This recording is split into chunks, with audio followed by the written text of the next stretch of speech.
الحمدللہ کفا وسلام علی عبادہ الذین اصطفیٰ اما بعد۔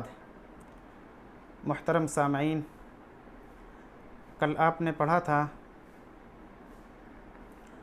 کہ گدھے کو جب معلوم ہوا کہ اس کا مالک اسے قتل کر دے گا تو اس نے بھاگنے کی اور راہ فرار اختیار کرنے کی ٹھان لی۔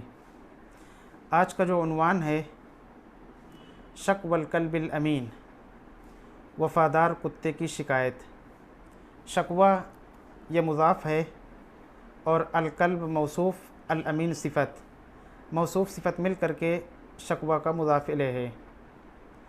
شکا یشکو شکون و شکایتاً، الولد تعلم مما به من مرض و نحوہ، بچے کو جو بیماری وغیرہ تھی اس سے اس کو تکلیف محسوس ہوئی۔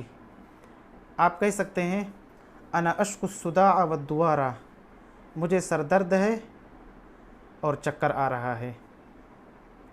اسی طریقے سے شکل مریض الی الطبیب استعمال کرتے ہیں، بیمار نے ڈاکٹر کو اپنا حال بتایا۔ شکل مریض الی الطبیب، بیمار شخص نے اپنی بیماری ڈاکٹر کو بتائی، اپنا حال بتایا۔ قرآن کریم میں استعمال ہوا ہے انما اشکو بثی وحزنی الی اللہ، اور طائف میں اللہ کے نبی صلی اللہ علیہ وسلم نے دعا مانگی تھی اللہم الیک اشکو ضعف قوتی۔ کلب جمع کلاب، اس کے معنی کتا، اور امین کی جمع امنا، امانت دار، وفادار، سچا۔ شک والکلب الامین، وفادار کتے کی شکایت۔ امین یأمنو کے معنی اصلاً آتے ہیں کسی پر اعتماد کرنا، کسی کا اعتبار کرنا۔ قرآن کریم میں استعمال ہوا ہے، حضرت یعقوب علیہ السلام نے اپنے بیٹوں سے کہا تھا هل آمنکم علیہ الا کما امنتکم علی اخیہ من قبل، کیا میں اس کے سلسلے میں تم پر اعتماد کر لوں جیسا کہ اس سے پہلے اس کے بھائی یوسف کے سلسلے میں تم پر اعتماد کر لیا تھا۔ تو امین الرجل علی کذا، کسی آدمی پر کسی چیز کے سلسلے میں اعتماد کر لینا، اور امین یعنی الموثوق بہ، جس پر اعتماد کر لیا جائے۔ اور اسی طریقے سے امین صادق مخلص وفی، سچا، وفادار، امانت دار، اس کے لیے بولتے ہیں۔ قرآن کریم میں پیغمبروں کی زبانی یہ بات کہی گئی وَأَنَا لَكُمْ نَاصِحٌ امین، اور میں تمہارا سچا خیر خواہ ہوں۔ امین صادق مخلص۔ تو شک والکلب الامین، وفادار کتے کی شکایت۔ وَمَا كَادَ حِمَارُ الزَّارِعِ يَسِيرُ بِضْعَ خُطُوَاتٍ حَتَّى لَقِيَ فِي طَرِيقِهِ صَدِيقَهُ الْكَلْبَ الْأَمِينَ نَائِمًا۔ کادا یہ افعال مقاربہ میں سے ہے، جیسے کہتے ہیں کاد الولد یغرق، قریب تھا کہ بچہ ڈوب جاتا، یعنی قارب الغرق ولکنہ لم یغرق، قریب تھا کہ ڈوب جاتا لیکن ڈوبا نہیں۔ اور جب اس پر ما داخل کر دیے تو نفی کے معنی پیدا ہو گئے۔ وما کاد حمار الزارع، سار یسیر سیرن، چلنا۔ اور کوئی مثل مشہور ہو جائے، کوئی محاورہ چل پڑے تو اس کے لیے سار المثل بولتے ہیں، سار المثل، اور مثل سائر یعنی مشہور مثل۔ بضع کے معنی چند کے آتے ہیں، اور بضع کا اطلاق 3 سے لے کر کے 9 تک پر ہوتا ہے۔ قرآن کریم میں حضرت یوسف علیہ السلام کے بارے میں ہے فَلَبِثَ فِي السِّجْنِ بِضْعَ سِنِينَ۔ خطوۃن کی جمع خطوات، اسی طریقے سے خطوۃن کی جمع خطوات۔ یہاں پر خطوات لکھا ہے، اور القصص العربیہ جو 3 جلدوں میں ہے اس میں آپ دیکھیں گے تو خطوات ہے۔ خطوات اور خطوات دونوں صحیح ہے۔ اس کے معنی ہیں دو پیروں کے درمیان کی جو مسافت ہے اس کے لیے بولتے ہیں۔ قرآن کریم میں استعمال کیا گیا ہے یا ایھا الذین آمنوا لا تتبعوا خطوات الشیطان، اے ایمان والو شیطان کے نقش قدم کی پیروی نہ کرو۔ لقی یلقا کے معنی پانا اور طریق راستہ، صدیق دوست، نائم سونے والا، اسم فاعل ہے۔ وما كاد حمار الزارع يسير بضع خطوات حتى لقي في طريقه صديقه الكلب الأمين نائما، اور کسان کا گدھا قریب نہیں تھا کہ چند قدم چلتا یہاں تک کہ اس نے اپنے راستے میں اپنے دوست وفادار کتے کو سوتے ہوئے پایا۔ تو اب ما کادا قریب نہیں تھا کہ چلتا، اسی کو سلیس زبان میں کہتے ہیں چلا ہی تھا۔ تو ترجمہ اس طرح سے کریں گے، کسان کا گدھا چند قدم چلا ہی تھا کہ راستے میں اس کے دوست امانت دار یا وفادار کتے سے ملاقات ہوئی، نائمن جو سویا ہوا تھا، یہ حال ہے۔ وعلیہ آثار التعب والحزن، اور اس پر یعنی کتے پر، اثرن کی جمع آثار نشان، اور اس پر تھکان اور غم کے اثرات تھے۔ یعنی کتے کو گدھے نے دیکھا تو کتے کے اوپر تھکان کے اثرات تھے، غم کے اثرات تھے، دیکھ کر لگ رہا تھا کہ وہ تھکا ہوا ہے اور اس کو کوئی غم لاحق ہے۔ وعلیہ آثار التعب والحزن، اور اس پر تھکان اور غم کے اثرات تھے۔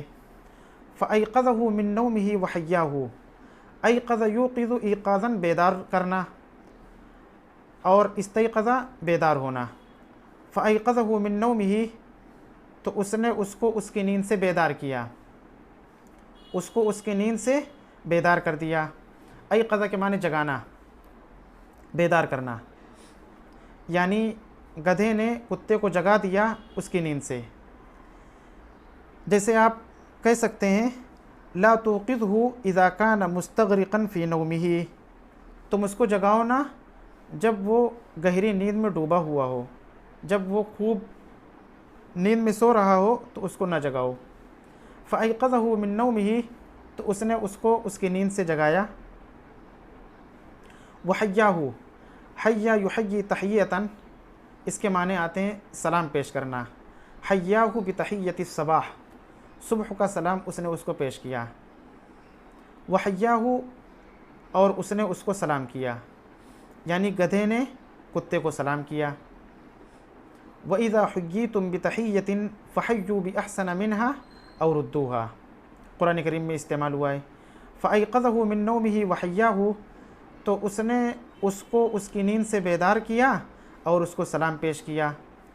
ثُمَّ سَأَلَهُ عَنْ سَبَبِ حُزْنِهِ، سأل یسأل کے معنی سوال کرنا، سأل یسأل سؤالاً، سوال کرنا۔ جیسے سأل الطالب الاستاذ اسئلة کثیرة، طالب علم نے استاذ سے بہت سارے سوالات کیے۔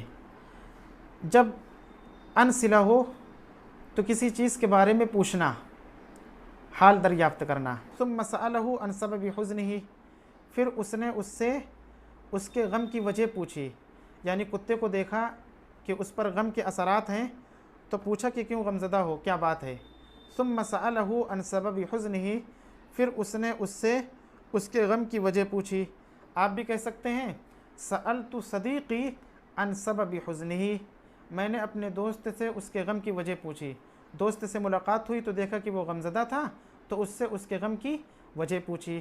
سألتہ یعنی سألت الصدیق عن سبب حزنہ۔ اسی طریقے سے کہہ سکتے ہیں سألتہ عن احوال صدیقی، میں نے اس سے اپنے دوست کے احوال پوچھے کہ میرے دوست کیسے ہیں۔ اسی طریقے سے سألتہ عن حاجتہ، میں نے اس سے اس کی ضرورت پوچھی کہ تمہیں کوئی ضرورت ہے۔ تو سأل عن کسی چیز کے بارے میں دریافت کرنا۔ ثم سألہ عن سبب حزنہ، پھر اس نے اس سے یعنی گدھے نے کتے سے اس کے غم کی وجہ پوچھی۔ فقال له الكلب الامین متعلما، تعلم کے معنی تکلیف میں مبتلا ہونا، درد میں مبتلا ہونا، تکلیف ہونا، درد ہونا۔ فقال له الكلب الامین متعلما، تو وفادار کتے نے تکلیف میں اس سے کہا، یعنی اس کو تکلیف تھی، اسی تکلیف میں وفادار کتے نے گدھے سے کہا، کیا کہا؟ لقد کریہنی سیدی لانی کبرت وعجزت عن خدمتہ، میرے مالک نے مجھے ناپسند کیا اس لیے کہ میں بوڑھا ہو گیا ہوں، وعجزت عن خدمتہ، اور اس کی خدمت کرنے سے عاجز اور بے بس ہو گیا ہوں۔ وقد سمعته امسی یحدث احد اصدقائه انه عازم علی قتلی، اور میں نے اسے کل سنا، امس گزشتہ کل، اور گزشتہ کل میں نے اس سے سنا، یحدث احد اصدقائه، وہ اپنے کسی دوست کو بتا رہا تھا کہ وہ میرے قتل کا ارادہ رکھتا ہے، یعنی جو مسئلہ گدھے کا تھا وہی مسئلہ کتے کا بھی تھا۔ کتے کے مالک نے بھی کتے کو ناپسند کیا جب کتا اس کی خدمت سے عاجز ہو گیا، بے بس ہو گیا۔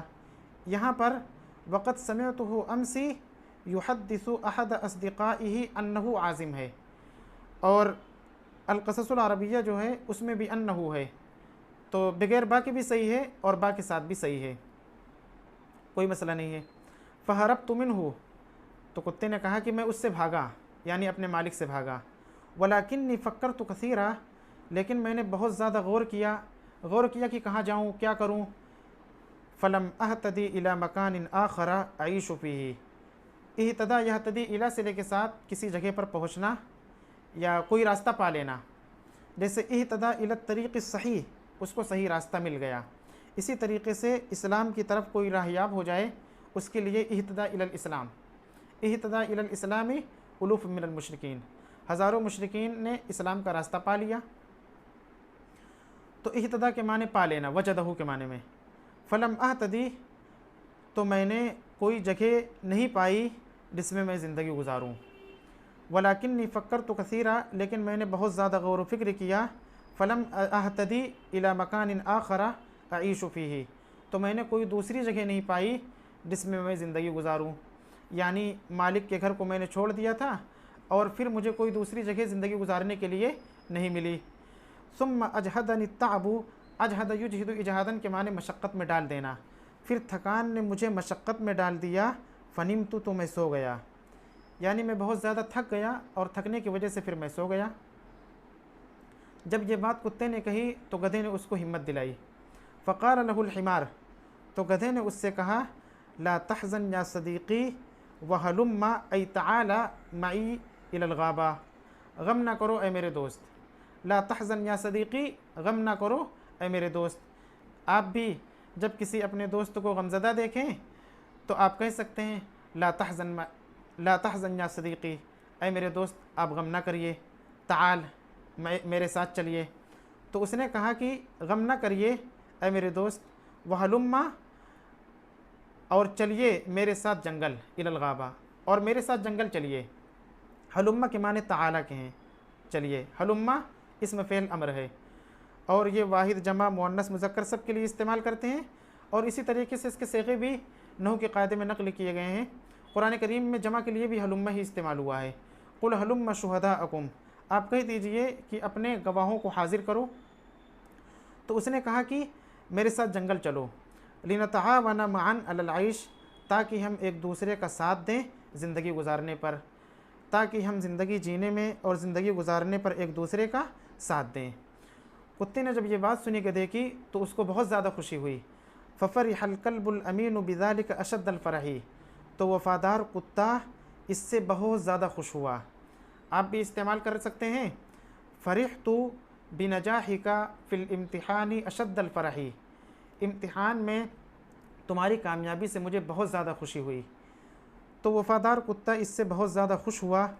وصار الکلب الامین مع صاحبہ فی طریقہما الی الغابہ، اور وفادار کتا اپنے دوست یعنی گدھے کے ساتھ جنگل کے راستے کی طرف چل پڑا۔ فی طریقہما، ہما کی ضمیر الکلب الامین یعنی وفادار دوست اور اس کے ساتھی گدھے کی طرف جائے گی ضمیر۔ اس کا ترجمہ کر لیں گے، وسار الکلب الامین مع صاحبہ فی طریقہما الی الغابہ، اور وفادار کتے نے اپنے دوست کے ساتھ جنگل کی راہ لی، یعنی جنگل کی طرف چلا گیا۔